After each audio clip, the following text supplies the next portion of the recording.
All right, 9:46 now. We got a couple of game changers to talk about. One announced just on Monday when Farmington-based United Technologies Corp, UTC, said it's going to spin off its Otis and Carrier brands, creating 3 independent companies. To bring it to simple terms that we can all understand, what's it mean for the employees and where are we going from here? We're joined by financial advisor Maggie Johndrow with us. Nice to see you again. Nice to see you. This was not a surprise. This has kind of been in the works. But still, when you have a business that is based in our backyard, a lot of people, hundreds and hundreds of workers for all 3 companies, I would imagine they went home on Monday and went, okay, where to from here? So I will ask you the same question. Where to from here? Absolutely. So strategically speaking, this makes a lot of sense. I listened to the investor call yesterday morning, and management said that sometimes some acquisitions for both Carrier and Otis were passed over for the greater good of United Technologies. Okay. If you think about it, they're really 3 separate industries. Aerospace and elevators don't have too much in common.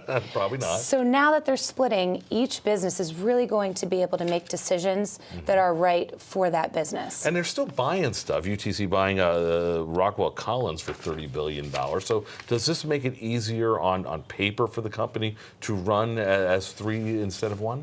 Absolutely. So specifically with UTC, they're now going to be the largest player in the aerospace industry after this acquisition. So in terms of jobs, which you earlier asked, this could be a lot of growth for the company and hopefully a lot of new jobs as well. Should there be nervousness? I mean, because again, when it's a big employer and this is a pretty big change, whether it's on paper or not, should they be concerned? You know, with any acquisition, there sometimes are job redundancies. For the next year and a half, we'd expect the status quo.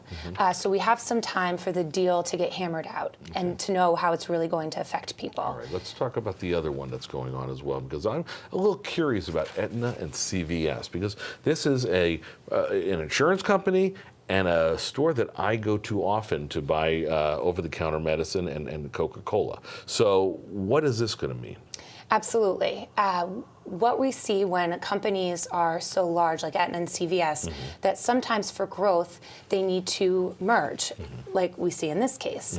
Honestly, the analysts are saying that this likely is really good for the healthcare industry. Think about it, a one-stop shop where you could maybe see a doctor at CVS and then pick up your prescriptions without the insurance hassles. But if I don't have Aetna as a provider, is it going to change my where I do my shopping? Well, we'll have to wait and see with that, but I imagine that CVS will always welcome customers from anywhere. Does this affect the prices? Could it affect prices?